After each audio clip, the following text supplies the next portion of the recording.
Welcome into Baylor Connections. We've talked a lot on the program over recent months about Baylor's global impact, the university adding Pro Mundo to our institutional motto 2 years ago. And today we're visiting with someone who knows that side of the institution very well, a leader in the Center for Global Engagement. Eddie Contreras is with us today on the program. And Eddie, it's really great to have you here with us today. Thanks for joining us. Thanks for having me. It's a pleasure. Well, it'll be fun to dive into the work that Baylor is doing around the world and the impact that, you think of Baylor going out into the world with study abroad, but then international students coming here. There's a lot of different ways that those interactions enrich the institution. I'm looking forward to talking with you about that here on the program today. Me too. Well, let me ask you, you've been here since 2023 and a lot's happened since then. Let's go back in time a little bit to the beginning there. What did you notice about Baylor's global impact and outreach when you were looking at coming here and when you joined the institution? Well, the one thing that I really appreciated about Baylor then and now is that the commitment to global has always been part of what Baylor does. And that was very present in the early days when I was first doing my research about Baylor. I grew up in El Paso, was born and raised in Texas. And so Baylor was not unfamiliar to me. But when I started to look into it professionally, it really resonated with me, the commitment to global.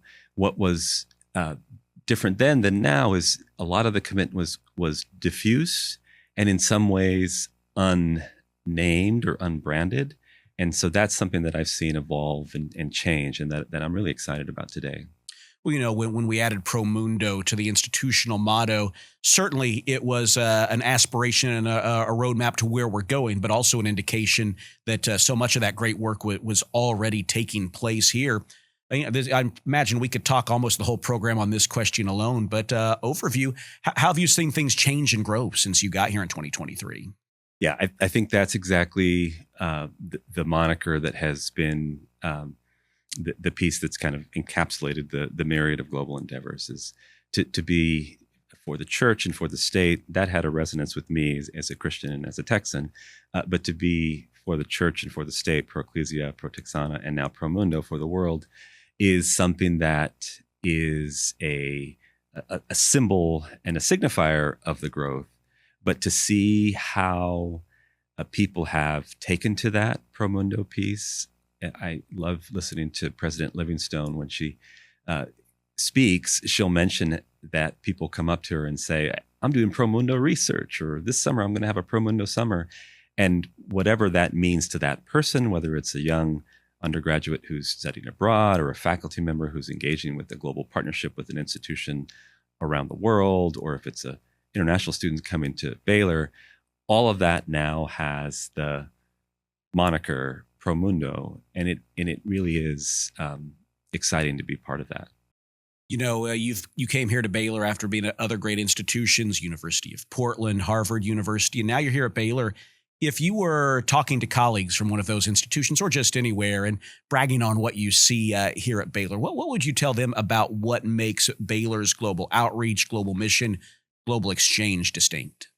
It's something that I do talk to colleagues quite a bit about. I was just in D.C. last week speaking to colleagues from around the world who do similar work, who engage in global engagement. And one thing that is very different, obviously, many American universities started out as Christian institutions. And for some institutions, that's still a part of what they do in name. Sometimes it's fundamental to what they are as a mission. But at Baylor, it's really front and center to what we do. And that Christian element of being dedicated to worldwide leadership and service permeates through everything that we do. And it really allows us on a global scale to connect with institutions that we wouldn't be able to connect with, say, small Christian universities if we were just an R1.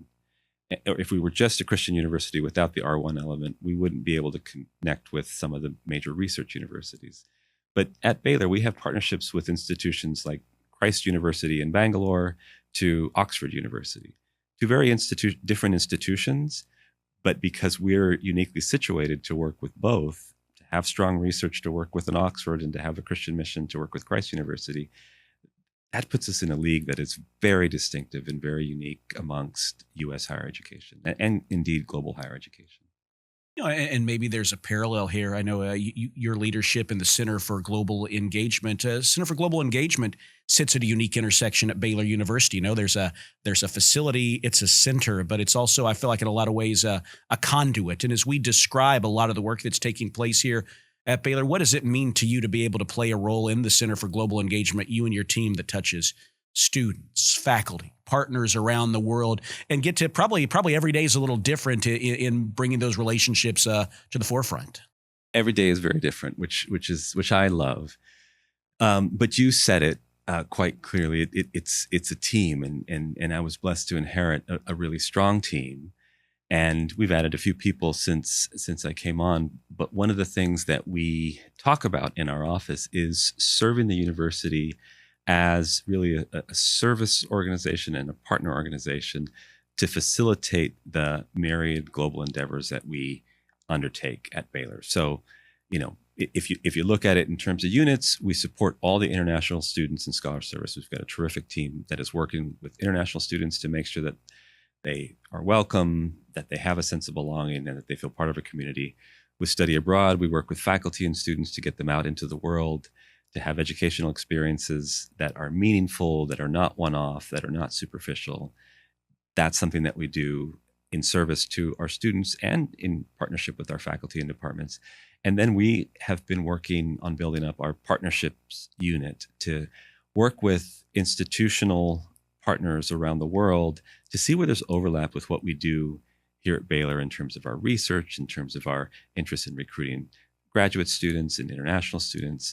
So those areas of the CGE, to me, are here to benefit the institution as a whole and really to serve all of our peers here at Baylor.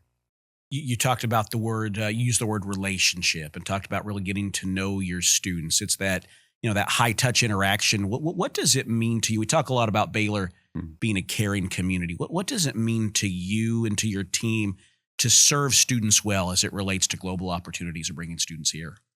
Just this morning, I was talking to one of our faculty members in our Global Gateway program, which is a language pathway program for students who are accepted to Baylor academically but need some work on their English. And we do a ceremony in our office that's special for international students. When they graduate, they get a sash that has Baylor on one side and has their flag. And the faculty member at the last ceremony that we did in the spring was mentioning a student that crossed the stage and got her sash, and saying how when that student started, they really were a fish out of water. They really came to this faculty member who teaches a mandatory course that we offer called Transitions, which is getting students plugged into the community, making sure that they feel welcome and supported, seen, heard, and supported for success. And the faculty member said, and was a little choked up about it, that when that student started, they were really concerned, because they were not in a good place, but that the student built trust with the faculty member, and over time, even when that class was no longer a class at the student would come back. And to see that student graduating and finishing, she got very involved in student clubs and really became a student who thrived. That to me is it's an N of one, but that's what we care about, is that N of one. Is, can we touch the individual students who come our way? Can we see them succeed, and can we see them graduate, so that when they graduate they can say, oh, now I've got another home in Waco. Baylor will be my home wherever they go back in the world. And for her to tell that story about that student, who started out a little shaky, but through our help and through the help of others on campus, to see them be finished and go off to the next stage of their life, that's the magic of what we're able to do. Magic's an interesting word, because you were describing that. I was thinking, use the word fish out of water. When we travel abroad, those of us from the U.S. are fish out of water. Students coming here in a different environment, and we all know there can be really incredible and dynamic and exciting growth that takes place that really you can't get any other way. But what does it mean to you to really walk alongside students? And you mentioned faculty too. It's not just CG. It's faculty all across campus partnering with you, really walking alongside students to help them navigate that fish out of water experience. That's exactly right. It happens in the reverse. When we send our students, we could have a student who it was a big deal for them to come from Midland, Texas, here to Waco. And now we're asking them to go halfway around the world to spend a summer in London, right, in a big city. One of the things that's special about our study abroad programs is that the majority of them are led by faculty. And when faculty lead programs, they're not just showing up, being the sage on the stage, giving their wisdom, and then going away. They're on the bus with students. They're there when things go bump in the night. Students have a tummy ache and need to go to the clinic. The faculty are often there with them. And so we work with the students, to show the kind of humility that most Baylor students have, to mention to them that you're a guest in another country and there are different cultural norms. You're also showing what it is to be an American. And that is our chance of really showing the world how our students are special and have this passion for worldwide leadership and service, and to do it under a faculty member who's there as an expert in their field. We have amazing faculty, but who's also a really caring human, who's going to understand that students will be homesick, students will understand different modes of the culture, students will see food that they perceive as weird. That is a really special experience. And one of my favorite things is seeing study abroad students when they come back, particularly after long-term experiences, semester-long experiences, with just a newfound sense of confidence. They've developed this tolerance for ambiguity and change, and they've developed skills that weren't necessarily baked into the class, but that they learned, and then they develop relationships with their faculty as well. And that really helps diminish some of that fish out of water experience that can be really challenging at the beginning. As you describe some of those qualities that they're able to build, you think about the Baylor mission, leaders, worldwide leaders. I mean, those tolerating ambiguity, understanding other people, bridging gaps. I mean, those are qualities of leadership that are very important. You describe. They're qualities of leadership. I agree with you completely. It's also fundamental to Christianity. If you think about the words and works of Christ, love your neighbor as yourself was not just a bumper sticker, for Christ or for Christians, right? And love your neighbor as yourself involves getting out of your comfort zone, engaging experiences that you wouldn't normally have, and sitting in it in community with others. It's amazing when our students are able to have experiences with other Christians in the world, to see what it's like to celebrate in a different country environment. It's also, quite frankly, quite valuable for our students to interact with students from other faiths, from faiths that are not their own, even though they are Christian. To have that interaction is something that they'll need as adults in the professional world. And the reasons that we do that, and the reasons why it is important to understand and develop this mutual knowledge about others, is with, I believe, that Christian undergirding of loving your neighbor as yourself, and showing it by really being. Absolutely. As you and your team, when students come back, when faculty come back from those experiences, how much do you enjoy hearing the stories, and what are some of the things that really are most enriching or life-giving for you all? I think the pieces that I love the most are the pieces that come from students linking either what we said in their pre-departure session. We do a lot of work to prepare them to come out, or something that they learned from a faculty member, something that a faculty member explained to them and said to them. And so when they come back and they say, yeah, you said that in this country context, punctuality was very different than the American version of punctuality. And I was very frustrated with that in the beginning. But then I came back and I'm very used to it. I'm used to not being so hyper focused on punctuality if they're in a country context where punctuality has a different meaning, right? And to see that light bulb go off, because you can say something academically, you can explain different modes of time, different senses of personal space, but for a student to actually experience it and remember it, that it became that it came from instruction, that is something that I enjoy hearing from students. And I want to transition here. You paint the picture so well of some of these experiences as students come from international settings to study at Baylor, or as Baylor students go out to study abroad. Those are, I think, anyone who's gone to college can picture those very, very clearly. Are there any other areas that are important to you all and your team that stand out as areas that you want people to know about global engagement at Baylor? International partnerships maybe beat in line. Absolutely. I appreciate the question. There's two areas that we think about that are not in that those two frames of students going back and forth. One is partnerships. Partnerships have always been important for Baylor, but the way we're thinking about partnerships now is thinking about having really sustained long-term partnerships in country in ways that can benefit the communities that we're in, but also can benefit our students and faculty.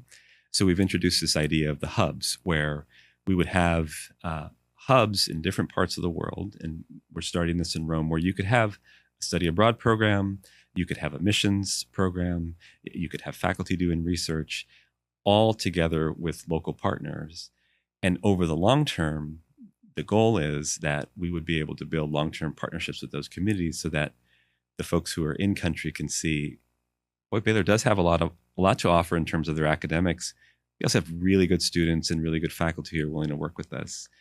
That partnership piece, I think, is a way of really enacting our Pro Mundo mission in a tangible way. We're working right now on Rome around ideas of hunger, and that's something that is special to some of our faculty. We're looking to Latin America as another location for a hub, as a neighbor, as part of a long-term commitment to Latin America with Baylor. I think that'll be a next area. And the idea is not for us to go and say we have all the answers, but really it's for us to go listen to community partners and say, how can our research benefit what's happening here? How can the work that students are doing in the classroom, how can they learn from what's happening here, but also how can they be involved, because our students are very eager to serve, and how can we do missions work in ways that are going to support the community? And the idea of doing that all in one place will help us financially, because with more people there, it brings the cost down, but it also is a nice way to build those long-term relationships in country. So that's the partnerships piece. I think the other piece that is really important and that we've been thinking about a lot is faculty development. We really want faculty who are already extraordinary in their areas of expertise, but to develop skills in partnership building, in leading study abroad, and developing international curriculum.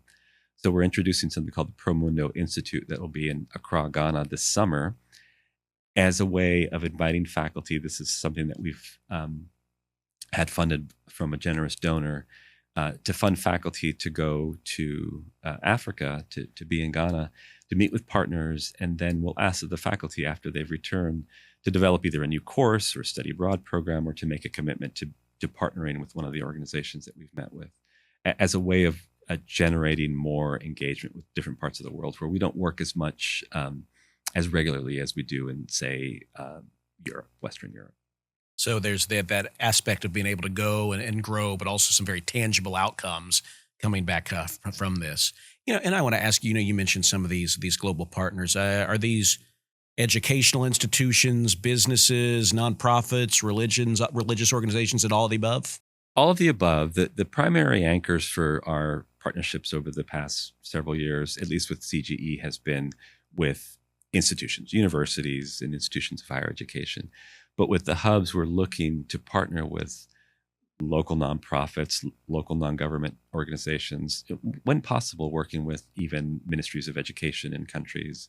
We've done a little bit of that work on the recruitment side, and certainly with congregations and church communities in country. All of the above are considered part of this new partnerships commitment, which is also one of the strategies in our strategic plan, Baylor Indeeds. Well, Eddie, as we head into the final few minutes of the program here, you've really painted a great picture of the exchange that's taking place around the world here, Baylor and partners and other institutions. Two more questions for you. One is, where are we headed? What are you excited about as you think about the ways Baylor's global impact and exchange can grow in the years ahead? Well, one of the things that I'm really excited about is connected to partnerships. We've created this year a campus-wide partnership group. It's a committee, and nobody gets excited about committees, but the goal of the committee is exciting, and that is, this is a group of people who work in different units across campus, from general counsel to public safety to research, faculty representatives, to look at partnerships in a holistic way and to have a central body that will look at the partnerships that we have and say, some of these we can really build on, we can amplify. Some of these we may not need it as much anymore, and we can let those go. But where are the areas that we're missing, and where can we move next to partner with? And so that group has been really helpful in giving ideas and providing some structure around how we are going to move forward to really expand the Pro Mundo partnership side. And with that, I'm sure we'll see new developments in study abroad, new avenues for international student recruitment. The other piece that's relatively new to our unit is last year, right around this time, we hired somebody who's directing international graduate student recruitment. And so our office now works with all of the schools on campus to see what their needs are in terms of international graduate recruitment. And so we've been working on getting more international graduate students to come to campus. And that's been something that has been great fun. Our director's a real dynamo. And so it's been nice to look into the future in terms of getting more folks to Waco from around the world. That's exciting to see for sure. And, I know when we've talked about Baylor Indeeds, the strategic plan, that global growth is an important part of that. And so it's exciting to see the ways that these things that we've seen on paper or seen in action continue to grow as we go forward. Lady, my final question for you is, and you've really touched on this before, but I want to ask you again specifically as we wind down, what are the ways that are most meaningful to you and to your team when you think about the world coming to Baylor and then Baylor going out into the world, the enrichment that takes place in that exchange? How would you summarize that? Well, I think we talk a lot about hospitality and service, and the two are connected in the sense that when we host guests, and we've been fortunate to host local dignitaries, institutional presidents, and we host students all the time. But when we host guests, we want them to feel that when they're on campus, that they're part of the community, that they're learning, that their needs are met, and like I said earlier, that they're seen, supported, and set up for success. That's the hospitality piece, and that's something that we think about for short-term visits that are just a day till people who are here for the duration of their academic experience. On the service side, we think about service in the sense of how are students and faculty who are going into the world serving the world in ways that are just and that are aligned with our mission, and how can we set them up for doing that, right? And oftentimes international offices can be seen as the bureaucrats that are asking you sign this piece of paperwork or jump through this hoop. And there's enough red tape in the world, green and gold tape in our case, that we want to diminish as much of that as possible, so that we're not the bureaucrats standing in the way, but that we're the facilitator, so that when students are serving the world and sharing their talents, when faculty are serving the world and sharing their talents, they can do that without all the distractions of the bureaucracy. And so that's my hope on those two ends of global mobility. Well, they may have to sign a few papers, but the experiences afterwards are absolutely worth it. Well, Eddie, thank you for your time today. Thanks for sharing with us the work that's taking place around the world. And we're excited to see what continues to transpire. And again, that unique partnership, the Center for Global Engagement, just working with organizations and faculty and individuals all across campus. Can't wait to see what's ahead. Thank you. Thank you, Derek. I appreciate you. Eddie Contreras, Vice Provost for Global Engagement, our guest today on Baylor Connections. I'm Derek Smith. A reminder, you can find this and every Baylor Connections episode in video form on the Baylor University YouTube channel. You can also find each episode online in audio form as well at connections.web.baylor.edu, and you can subscribe on iTunes. Thanks for joining us here on Baylor Connections.